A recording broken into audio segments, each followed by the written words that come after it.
할렐루야. 메리 크리스마스. 메리 크리스마스. 옆에 계신 분에게도 우리 메리 크리스마스 인사하시겠습니다. 메리 크리스마스. 메리 크리스마스. 예.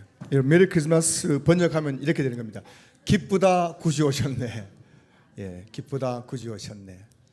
우리 예수님이 우리를 구원하시기 위해서 구주로 오신 날이 크리스마스 성탄절인 줄로 믿습니다.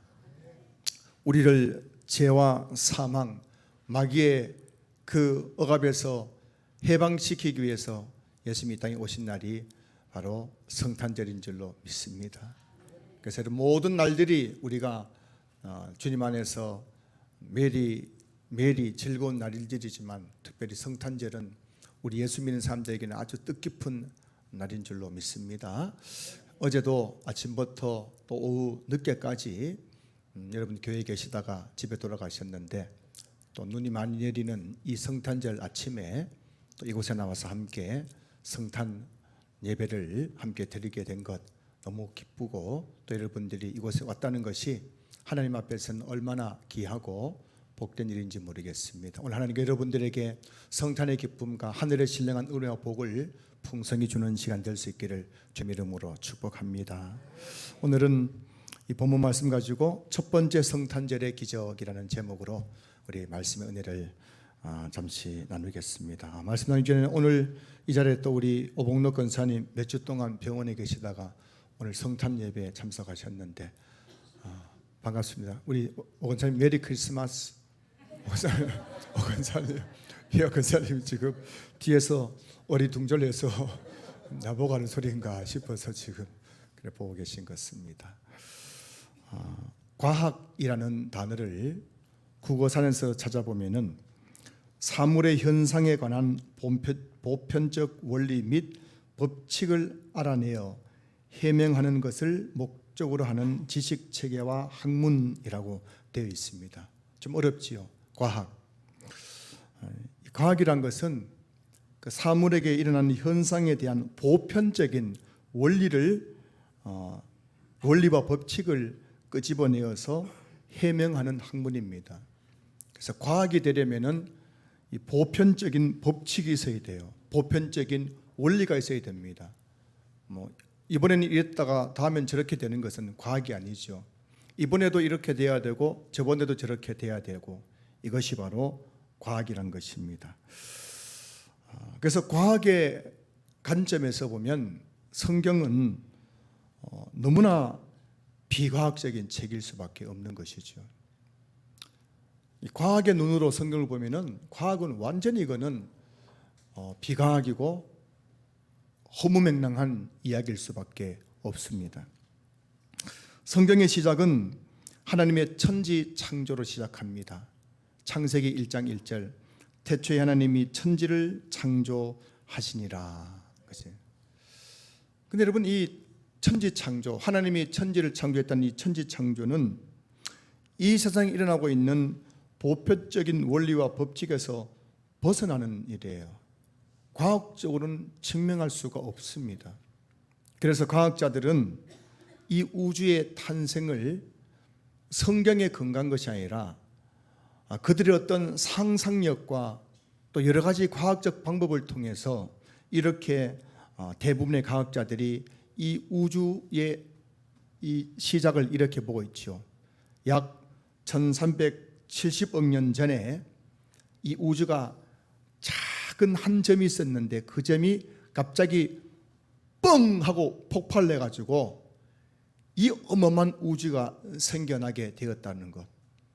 그리고 지금도 그 폭발할 때의 그 에너지로 말미암아 지금도 우주는 계속해서 팽창하고 있다고 하는 바로 빅뱅 이론을 만들어낸 것입니다. 과학자들의 눈으로는 도무지 이 성경에 나오는 이 천지 창조가 믿어지지가 않는 것이죠. 성경을 과학적으로 연구하는 그 방법을 가르쳐 역사 비평이라고 합니다. 그 역사 비평, 즉 성경을 과학적으로 연구해 보면은 성경에 나오는 모든 기적은 하나의 신화 그리고 허구와 같은 이야기밖에 될 수가 없는 것입니다. 그래서 이 역사 비평을 하는 신학자들이 굉장히 많아요. 그 역사 비평을 하는 이 신학자들은 늘 이 과학을 전제로 해서 또 그리고 과학적 사고의 그 기초가 바로 이성 아닙니까? 인간 이성. 인간 이성을 바탕으로 해서 성경을 연구하기 때문에 그래서 이 역사 비평을 이 신봉하는 신학자들은 성경에 나와 있는 모든 기적을 다 제거해야만 그게 진짜 하나님의 말씀이 될 수 있다라고 보기도 하는 것입니다. 성경에는 많은 기적이 나오지 않습니까? 여러 가지 그 많은 기적이 나오지요. 홍해 기적, 또 요단강에 갈라진 기적, 홍해가 갈라진 기적, 오병이어의 기적, 물이 포도주로 만드는 기적, 죽은 나사로가 살아나는 기적들, 이 모든 기적들을 아무리 신학자라 하더라도 그들이 역사 비평이라는 과학적인 관점으로 접근할 때에는 도무지 그게 믿을 수가 없는 일이란 것입니다. 포항에 가면은 기독교 대학인 한동대학교가 있습니다. 아주 명문 대학이에요. 우리나라에 있는 서울에 있는 중상류대보다 외국 기업이 더 선호하는 대학이 한동대라고 합니다. 이 대학의 초대 총장인 김영길 장로님은 미국에서 알아주는 유명한 과학자였습니다. 그는 노벨상 후보로 이름이 거론될 만큼 명성 있는 과학자였습니다. 이분이 어느 날 예수 믿는 아내로부터 성경을 이렇게 한 권을 선물 받고 그 아내의 권유로 성경을 읽기 시작했습니다. 그런데 이 과학자였던 이 김영길 이 박사님, 이 장로 박사님의 이 성경을 볼 때 그 과학자로서 이 성경을 볼 때 이 성경에 나오는 그 모든 이야기는 너무 이거 허무맹랑한 이야기인 거예요. 특별히 요한복음 2장에 나오는 물이 포도주가 되었다는 것은 과학적으로는 있을 수 없는 아주 비과학적인 이야기였습니다. 그래서 그는 성경을 읽으면서도 도무지 그 성경을 믿을 수가 없었습니다. 그런데 어느 날 이분이 성경을 읽는데 갑자기 눈이 확 밝아졌습니다. 영성의 눈이 확 열렸습니다. 그리고 영성의 눈이 열린 다음에 성경을 읽게 되자 성경이 비과학이 아니라 초과학이라는 것을 그가 깨닫게 되었다고 합니다. 하나님은 과학을 뛰어넘는 초과학적인 분이라는 사실이 믿어지기 시작했다는 것입니다.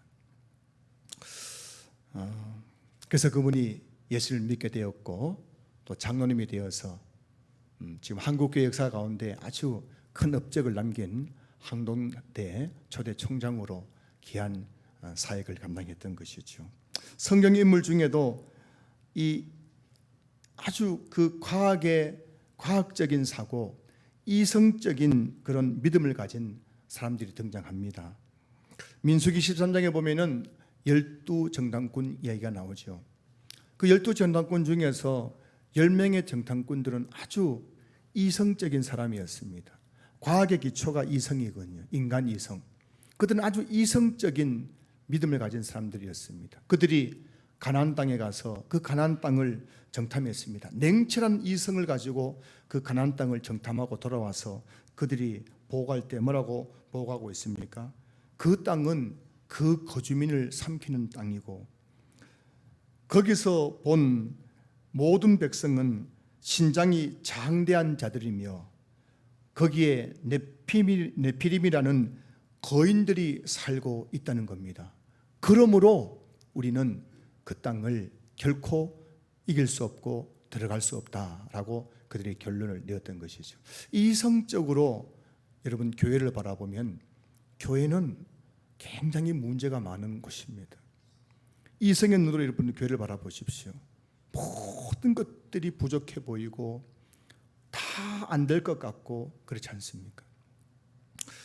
누가복음 9장에는 오병이의 기적이 나오는데 오병이의 기적의 현장에 있었던 12제자들도 굉장히 이성적인 사람이었습니다. 아니 예수님께서 물고기 2마리 보리떡 5개를 가지고 거기에 있는 5,000명이 넘는 사람들을 다 먹이라고 말하고 있는 겁니다. 그때 그들이 이성적으로 생각했을 때 이것이 도무지 있을 수 없는 일이기 때문에 예수님께 이런 말을 하지요.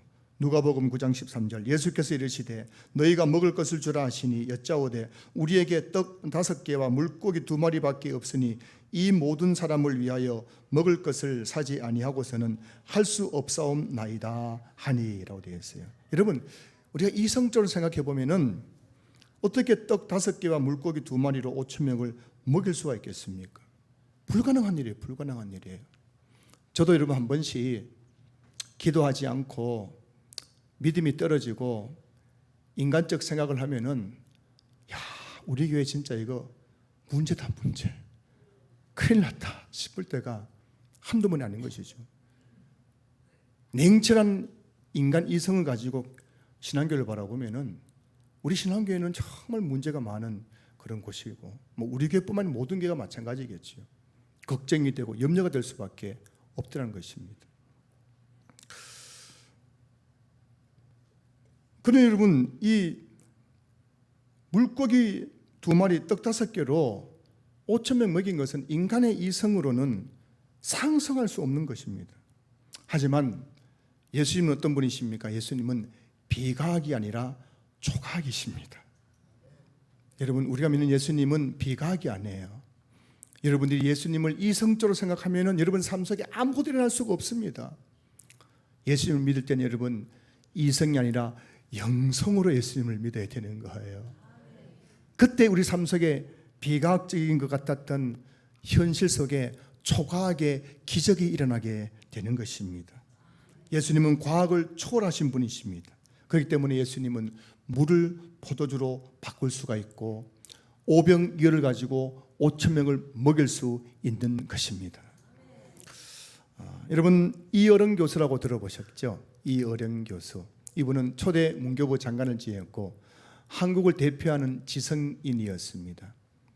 이분은 70년 동안 살아오면서 늘 지성의 근거에서 세상을 바라봤습니다. 많은 책을 썼고 베스트셀러를 썼고 1988년 올림픽을 전체적으로 기획했던 분이 바로 이어령 교수였습니다.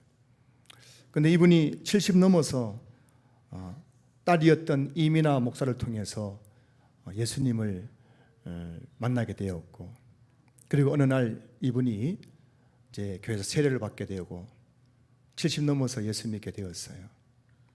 그리고 그분이 자신이 예수 믿고 나서 쓴 책이 바로 지성에서 영성으로라는 책이라는 것입니다.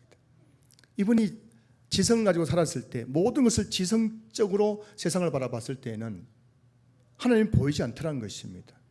그런데 어느 날 영성의 눈을 열어서 세상을 바라보니 이 세계 속에서 역사하시는 하나님이 보이더라는 것입니다. 그래서 그가 쓴 책이 지성에서 영성으로. 오늘 저는 여기 계신 우리 모든 성도님들이 지성에서 영성으로의 그 놀라운 그 변화, 그 놀라운 변화 역사가 일어날 수 있기를 주님 축복합니다.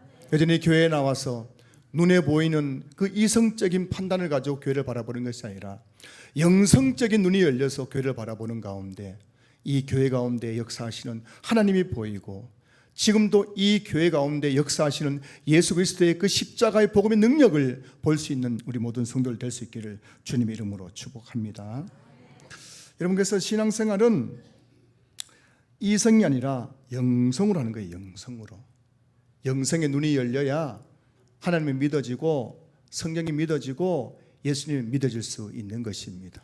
오늘 성탄 축하에 오신 우리 모든 성도들에게 영성의 눈이 열릴 수 있기를 주님의 이름으로 축복합니다. 오늘은 성탄절입니다. 삼일체 중에서 제2위였던 그 하나님 본체이신 예수님이 사람의 몸을 입고 이 땅에 오신 날입니다. 그런데 여러분 예수님의 탄생은 기적으로 시작되었습니다. 오늘 본문 18절 보시면은 예수 그리스도의 나심은 이러하니라. 그의 어머니 마리아가 요셉과 약혼하고 동거하기 전에 성령으로 잉태된 것이 나타났더니라고 되어 있어요. 여러분, 예수님이 어떻게 태어났습니까? 마리아가 요셉과 약혼하고 동거하기 전에 성령으로 잉태되었다고 성경에 말씀하고 있는 겁니다. 여러분, 예수님의 그냥 요셉과 마리아가 어느 날 여간집에서 하룻밤 잠을 자고 태어났었으면 아무 문제가 없는데, 아니 처녀가 잉태해가지고 애를 뱄다고 하니까는 사람들이 이걸 보면서 너무 이거 비과학적이라 해서 성경을 믿지 못한다는 것입니다. 사도신경에서는 그는 성령으로 잉태되어 동정녀 마리아에게서 나시고 라고 되어 있어요. 그는 예수님께서 성령으로 잉태되어 동정녀 마리아에게서 나시고. 자, 근데 여기서 이 동정녀라는 단어를 구어사전을 찾아보면 이렇게 되어 있어요. 남자와 성적 관계가 없는 처녀라는 의미입니다. 다시 말하면 예수님은 남자와 성적 관계를 하지 않는 처녀였는데, 그 처녀였던 마리아가 임신했다는 것입니다. 임신했다는 것입니다. 여러분, 딸이 결혼도 안 했는데 임신해 온 거예요. 임신해 온 거예요. 기가 막힐 노릇 아닙니까? 여러분, 마리아가 임신할 때 제일 기가 막히고 코가 막혔던 사람이 누구였을까요? 요셉이죠. 요셉. 뭐 친정 부모야 그래도 내 딸이니까 거둬들 수 있겠지만, 요셉의 입장에서는 이게 도무지 이해할 수 없는 일이잖아요. 내하고 잠도 안 잤는데 근데 애를 뱄대요. 아무리 생각해봐도 있을 수 있어 없어요? 없는 일인 거예요. 사실 요셉을, 성경에 나오는 요셉을 가만히 보면 굉장히 이 사람이 이 감성적인 사람이 아니라 이성적인 사람이었어요. 그가 가만히 아무리 생각해봐도 이것은 있을 수 없는 일이었습니다. 자, 그래서 그가 어떻게 합니까? 19절 보시면은 그의 남편 요셉은 의로운 사람이라 그를 드러내지 아니하고 가만히 끊고자 하여라 했어요. 가만히 끈다는 것은 바로 파혼을 말이죠. 파혼. 그래서 그 요셉이 사람이 의로운 사람이고 굉장히 좀 그런 양반 같은 거예요. 양반 같은 사람이라 가지고 이거 막 드러내 가지고 막 소문 내고 막 마리아 막 좀 이렇게 좀 골탕 먹고 하도록 하지 않고 조용하게 그냥 파혼하려고 했다는 것입니다. 그래서 이제 요셉이 언제쯤 파혼할까 그렇게 지금 마음속에 지금 생각하고 있는 중에 어느 날 밤에 꿈을 꿨는데 꿈속에서 주의 사자가 나타나서 요셉에게 말합니다. 자, 오늘 보면 20절 말씀 보시면은 이 일을 생각할 때에 주의 사자가 현몽하여 이르되 다윗의 자손 요셉아 내 아내 마리아 데려오기를 무서워하지 말라.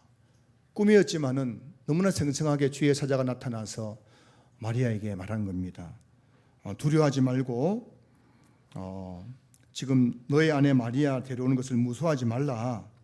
그에게 잉태된 자는 성령으로 된 것이다 라고 주의 사자가 알려주신 것입니다.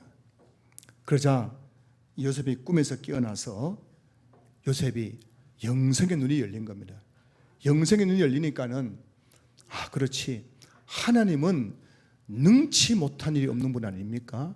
하나님은 과학에 갇혀있는 분이 아니라 초과학적인 분이시기 때문에 하나님께서 처녀 마리아를 통해서도 사람의 생명이 잉태할 수 있게 하시는 분임을 그가 믿게 되었습니다. 그러면 영성의 눈이 열리면은 동정녀 탄생이 믿어지게 되는 것입니다. 여러분 중에도 동정녀 탄생이 믿어지지 않는 분들이 분명 있을 것입니다. 분명 있을 거예요. 예수님 믿는다고 하지만은 동정녀 탄생이 믿어지지 않는 분이 계실 거예요. 어떻게 그래도 그렇지 처녀가 애를 임신할 수 있는가라고 생각하는 분들이 계실지 모르겠습니다. 오늘 이 성탄 예배를 통해서 여러분에게 영성의 눈이 열려서 동정녀 탄생을 믿는 은혜가 있을 수 있기를 주님으로 축복합니다. 사도신경에는 예수님의 5대 사역이 나오죠. 사도신경에 나오는 예수님의 5대 사역을 보면 첫 번째는 그는 성령으로 잉태되어 동정녀 마리아에게 나시고, 동정녀 탄생이죠. 두 번째는 본디오 빌라도에게 고난을 받아 십자가에 못 박혀 죽으시고, 이게 십자가 사건이죠. 그리고 세 번째는 장사된 지 사흘 만에 죽은 자 가운데서 다시 살아나셨으며, 이게 바로 부활이죠. 네 번째는 하늘에 오르시어 전능하신 아버지 하나님 우편에 앉아 계시다가, 이게 바로 승천이에요. 승천. 그리고 거기로부터 살아있는 자와 죽은 자를 심판하러 다시 오십니다. 이게 바로 재림이잖아요. 여러분, 예수님이 우리를 구원하시기 위해서 하신 사역은 크게 5가지입니다. 첫 번째 뭐라고요? 처녀의 몸에서 잉태된 동정녀 탄생. 두 번째는 십자가의 죽으심. 3일 만에 부활하심. 네 번째 뭐라고요? 하늘로 승천하심. 다섯 번째는 다시 이 땅을 재림하시는 거예요. 자, 이 5가지 중에서 과학적으로 이게 받아들일 수 있는 게 있어요, 없어요? 하나도 없는 거예요. 하나도 없는 거예요. 아니, 사람이 하늘로 올라가지고 승천했단 말이 말이 됩니까? 이게 말이 안 되잖아요. 죽었다가 3일 만에 다시 살아났다는 것 말이 안 되잖아요. 처녀의 몸에서 잉태되었다는 게 말이 안 되는 거예요. 그리고 또 어느 날 갑자기 저 마른 하늘의 날벼락처럼 예수님이 구름을 타고 천군 천사와 함께 나팔 소리와 함께 이 땅에 재림하신다. 말이 안 되는 소리잖아요. 말이 안 되는 소리. 자, 근데 여러분, 이 말이 안 되는 이 소리들을 우리가 어떻게 믿을 수 있느냐? 지성을 가지고, 이성 가지고 과학적으로 믿을 수가 없는 거예요. 영성의 눈이 열려야만 믿을 수 있는 것입니다. 그리고 여러분, 우리가 이 예수님 믿는다는 게 또 뭘 의미하냐면은, 예수님 믿는다는 것은 예수님 믿고 내가 죄에서 구원받았다는 걸 믿는 게 예수님 믿는 게 아니에요, 여러분. 예수님 믿는다는 것은 이 5가지 예수님의 5대 구원 사역을 다 믿는 것이 진짜 예수님을 믿는 것입니다. 그냥 우리는 예수님이 날 위해서 십자가에 달려 죽으셨다, 예수 믿으면 구원받는다, 그거 예수 믿는 게 아닙니다. 예수님이 우리를 죄에서 구원하시기 위해서 첫 번째 하신 구원 사역은 동정녀로 이 땅에 오신, 탄생을 오신 거예요. 그럼 십자가에 죽으시고 3일 만에 부활하시고 하늘로 승천하셔서 다시 이 땅에 재림하심으로 우리를 완전히 최종적으로 구원하셔서 영원한 천국에서 영원한 생명을 누리게 하시는 것입니다. 이게 구원이거든요. 어떤 분들은 그러더라고요. 목사님, 예수님이 날 위해서 죽었다는 건 믿어지는데 3일 만에 부활했다는 것은 안 믿어집니다 라고 하는 거예요. 예수님이 십자가에 죽은 것은 믿어지는데 어떻게 처녀가 애를 낳을 수 있습니까? 안 믿어진다는 분도 계신 거예요. 여러분, 기억하셔야 될 것은 우리가 정말 성령으로 말미암아 거듭나서 중생하여 예수를 믿게 되면요, 그때부터 이 5가지 사건이 다 믿어지게 되는 거예요. 여러분 중에서 예수님 이 5대 사역 중에서 아직 이것은 안 믿어진다고 생각하는 분이 계신다면 죄송한 말씀이지만 여러분 다시 한번 복음을 들어야 되는 거예요. 예수님 복음 듣고 예수님이 정말 믿어지면, 내가 구원받았다는 것이 믿어지면 그때부터 이 5가지 사역이 하나로, 한 세트로 믿어지는 것, 이게 바로 예수님 믿는 것이군요. 내가 그 치사 선택해가지고 이거는 믿고 저거는 못 믿고, 이거는 믿고 저거는 못 믿고, 그것은 예수 믿는 것이 아니란 것입니다. 저는 이곳에 계신 우리 모든 분들에게 예수님의 5대 사역이 다 믿어지는 은혜가 있을 수 있기를 주의 이름으로 축복합니다. 최근에 부산에 있는 고신대학교 기독교 교육학과 이현철 교수님이 우리 교단 산하에 있는 전국 16개 시도 교회에 출석하는 청소년 1753명을 대상으로 설문조사를 했어요. 그 결과 이 교회에 출석하는 청소년 5명 중에서 4.2명이 성경을 정확무한 하나님의 말씀이라는 것을 믿고 있다고 답을 했어요. 그리고 5명 중에서 4.3명은 하나님의 천지창조를 믿는다고 그렇게 답을 했고요. 그리고 5명 중 4.4명은 예수 그리스도를 믿음으로 말미암아 구원받는다는 것을 믿는다고 답을 했다고 합니다. 요즘 청소년들 보십시오. 과학이 세상을 지배하고 학교에서는 진화론을 가르치고 또 세상에서 교회가 비난을 받고 손가락질을 당하는 이 시대에 그 청소년들이 하나님의 천지창조를 믿고 성경을 믿고 예수님이 나의 구원자라는 것을 믿고 있더라는 것입니다. 이 어떻게 해서 이런 일이 가능할까요? 에베소서 2장 8절 9절 말씀 보시면은 너희가 그 은혜에 의하여 믿음으로 말미암아 구원을 받았으니 이것은 너희에게서 난 것이 아니요 하나님의 선물이라. 행위에서 난 것이 아니니 이는 누구든지 자랑하지 못하게 하려 함이라. 믿음은 여러분 노력해서 얻는 것이 아니라 믿음이란 하나님의 선물인 것입니다. 내가 믿은 것이 아니라 내가 믿은 것이 아니라 하나님이 믿어지게 해 주는 것이 바로 믿음의 본질인 것입니다. 그래서 아무도 믿음을 자랑할 수가 없는 거예요. 여러분 교회 나와서 예수 믿고 내가 뭐 직분자가 되었고 내가 이만한 믿음이 있고 내가 우리 것이 이렇게 열심히 하고 그 자랑할 것이 아무것도 없다는 거예요. 이 믿음은 나로부터 시작된 것이 아니라 하나님께서 주신 은혜이고 선물이기 때문인 것입니다. 그런데 오늘 이 시간 하나님께서 여러분 모두에게 이 믿음의 선물을 주시기를 주의 이름으로 축원합니다.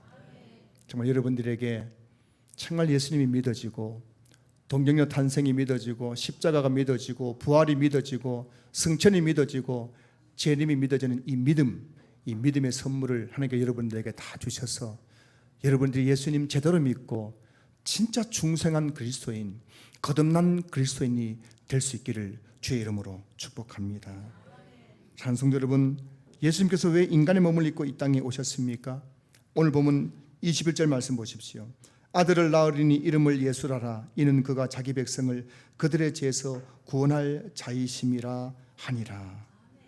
예수님이 이 땅에 오신 목적은 딱 한 가지입니다. 여러분 아셔야 됩니다. 예수님이 이 땅에 인간을 못 믿고 온 목적은 딱 한 가지예요. 그가 자기 백성을 그들의 죄에서 구원할 자이심이라. 예수님은 우리를 죄에서 구원하기 위해서 이 땅에 오셨습니다. 우리가 예수 믿는 가장 근본적이고 최종적인 목적은 구원에 있는 거예요. 여러분 구원이 복 중에 최고의 복인 줄로 믿습니다. 구원이 복 중에 최고의 복이에요. 이 구원의 복을 주려고 예수님이 이 땅에 오셨으니 그 예수님의 성탄절이 우리에게는 메리 크리스마스 기쁨의 날인 줄로 믿습니다. 그럼 구원이란 무엇입니까? 구원이란 현재적으로는 예수님 믿고 제3을 받아 하나님의 자녀로 살아가는 것이 바로 구원인 거예요. 그리고 미래적으로는 우리가 죽어서 천국에서 영생을 누리는 것이 바로 구원인 것입니다. 구원에 두 가지 측면이 있는 겁니다. 여러분 구원이란 죽어서 천국 가는 것이 구원이 아니에요. 이 땅에서 하나님의 자녀로 살아가는 축복을 누리는 것이 구원인 거예요. 그리고 나서 또 한 가지는 죽어서 천국에서 영생을 누리는 것, 이게 구원인 것입니다. 오늘 저와 여러분들은 예수 믿고 나서부터 이 땅에서의 이 구원을 누릴 수 있기를 주님 축복합니다. 하나님의 자녀로서의 그 축복을 누릴 수 있기를 소망합니다. 여러분 하나님의 자녀로 축복을 정말 누리셔야 되는 겁니다. 몇 개월 전입니다. 저의 친척 조카 결혼식이 있어서 서울 호텔에 다녀온 적이 있습니다. 예식이 마치고 이제 식당에서 친척들이 둥근 테이블에 한 10여 명 정도 앉아 있었습니다.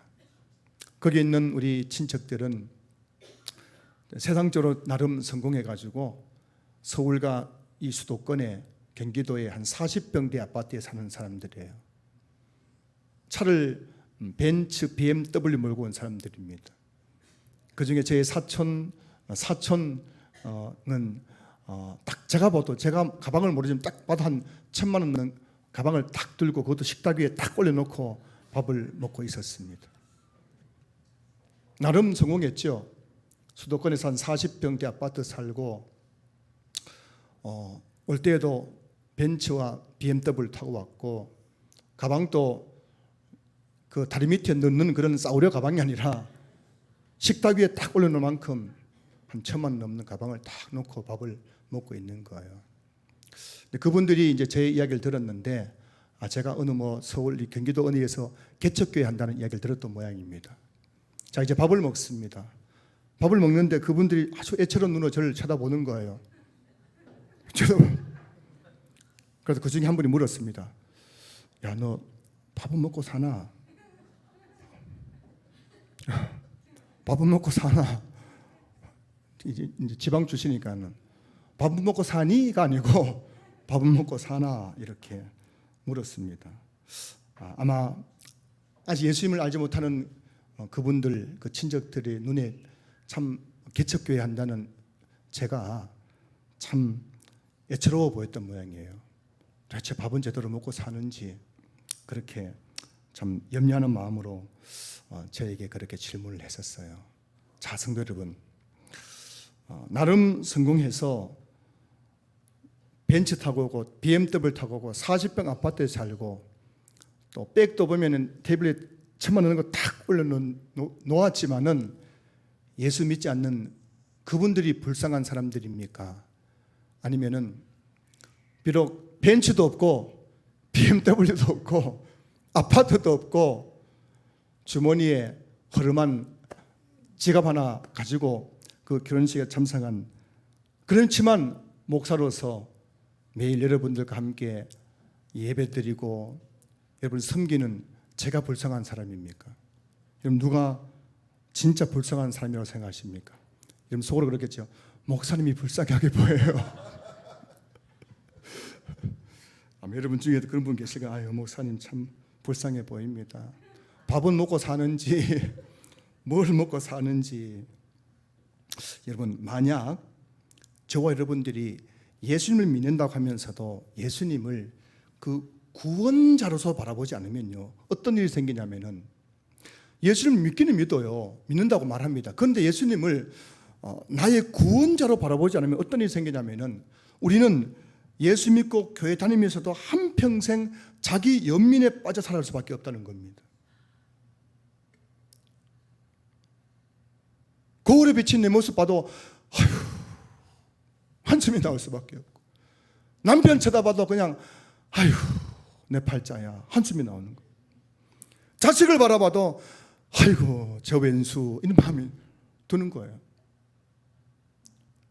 교회는 다니는데 예수님을 믿는다고 하는데 그 예수님을 나를 죄에서 구원하신 나의 구원자라 바라보지 않으면 우린 예수 믿는다고 하면서도 한평생 자기 연민에 빠져가지고 우울하고 불행하고 내가 왜 사는지 몰라가지고 그렇게 늘 그냥 얼굴이 그냥 이렇게 어두워서 살아갈 수밖에 없다는 것입니다. 신명기 33장 29절 말씀 보시면은 이스라엘이여 너는 행복한 사람이로다. 여호와의 구원을 너같이 얻은 백성이 누구냐? 여러분 이 말을 들었을 때 이스라엘 백성들이 어떤 느낌이 들었을까요?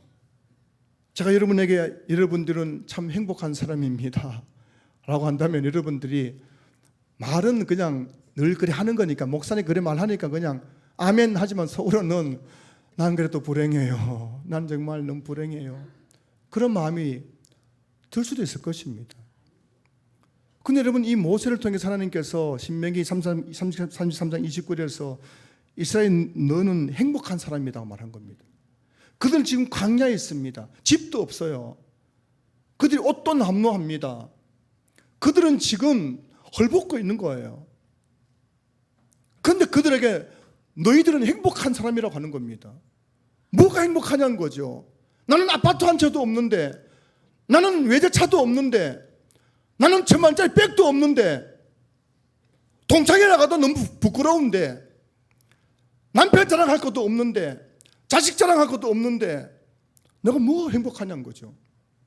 근데 여러분 모세가 말한 겁니다. 너희들이 지금 광야에서 이렇게 헤매고 있다고 너희들이 불행한 것이 아니라 너희들은 하나님의 구원을 받은 자들이기 때문에 행복한 사람이라고 말하고 있는 거예요. 2023돌 맞는 이 성탄절에 제가 정말 목사의 심정을 가지고 여러분들에게 이렇게 축복하고 싶어서 하고 싶습니다. 여러분들은 진짜 행복한 하신 분들이십니다. 여러분의 행복한 이유는 여러분들이 30-40평대 아파트에 살기 때문이 아니에요. 여러분들이 벤츠, BMW, 외제차를 운전하기 때문이 아닙니다. 여러분들이 1,000만원짜리 백을 가지고 있기 때문이 아니에요.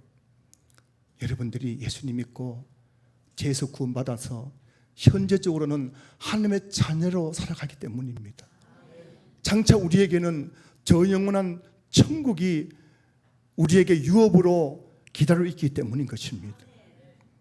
저는 이 성탄절을 맞아서 예수님께서 우리에게 구원 주시기 위해서 하늘 보좌 버리시고 이 땅에 오신 이 성탄절의 그 의미가 다시 우리 가운데 믿어지고 다시 그 성탄의 기쁨이 우리 가운데 누려진 은혜가 있을 수 있기를 주의 이름으로 축복합니다. 여러분, 다시 말씀드리고 싶은 거예요. 만약 이 세상에 어떤 것들이 우리를 행복하게 만들어준다면 저는 진짜 불쌍한 목사고, 여러분 중에 대부분의 분들도 진짜 인생이 우울하고 불행한 사람들일 것입니다. 그리고 성경에 나오는 바울은 진짜 불행한 사람이었죠. 신사 참배하지 않고 죽었던 주기철 목사, 손영환 목사는 진짜 불쌍한 사람들 아닙니까? 27세의 나이에 그 화려한 그 스펙을 다 버리고 이 조선 땅에 복음 전하러 왔다가 대동강변에서 목이 잘려서 참수당해 죽은 토마스 선교사는 진짜 불행한 사람 불쌍한 사람 아닙니까? 하지만 저 여러분들이 결코 불행하지 않은 이유는 우리가 예수 믿고 구원받았기 때문인 줄 믿습니다. 이 성탄의 이 기쁨, 이 성탄의 그 감격, 여러분들이 정말 영혼 깊은 곳에서 깨달아지고 영성의 눈이 열려서 이 성탄의 그 진정한 축복을 여러분들이 믿고 누리는 은혜가 있을 수 있기를 주의 이름으로 축복합니다. 아름다운 이야기가 있네라는 복음성가 이렇게 보면은 3절 가사에 이런 말씀이 나오죠. 사람들은 이해할 수 없네. 주를 보낸 하나님 사랑, 이 사랑이 나를 살게 하네. 갈보리의 구속의 사랑, 주님의 그 사랑은 정말 놀랍네. 놀랍네. 놀랍네.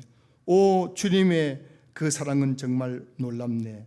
나를 위한 그 사랑. 세상 사람들은 이해할 수 없어요. 내 주를 보낸 하나님 사랑, 주를 보낸 하나님 사랑, 예수님이 이 땅에 성육신 하신 그 하나님의 사랑을 이해할 수가 없는 거죠. 예수님이 갈보리 십자가 위에서 죽으심으로 우리를 구원한 것이 이해할 수 없는 것이죠. 믿을 수가 없는 것이죠. 처녀가 아이를 뱄다는 것이 믿을 수 없는 일입니다. 하지만 이 예수님이 믿어지는 것이 기적인 거예요. 이 예수 믿어지는 것이 축복인 것입니다. 이 진연된 베들레헴 말구이에서 탄생하신 그 예수님이 나의 구주라는 가설이 믿어지는 것이 축복 중에 축복인 줄로 믿습니다. 오늘 이 성탄절 맞아서 다시 한번 이곳에 계신 모든 성도님들이 예수님이 이 땅에 오신 그 분명한 이유가 믿어질 수 있기를 소망합니다. 예수님이 이 땅에 오신 이유는 단 한 가지입니다. 그것은 바로 우리를 죄에서 구원해 주시기 위해서 있습니다. 우리를 죄에서 구원해 주셔서 현재적으로 하나님의 자녀의 풍성한 삶을 살게 하시고 미래적으로 우리가 죽어서 저 영원한 천국에서 영생 복락을 누리게 하기 위해서 예수님이 이 땅에 오신 줄로 믿습니다. 이 성탄의 참된 의미를 깨닫고 이곳은 우리 모든 성도님들이 다시 한번 예수님을 바라봄으로 말미암아 그 예수님이 주시는 참된 행복을 누릴 수 있기를 주의 이름으로 축원합니다. 축원합니다.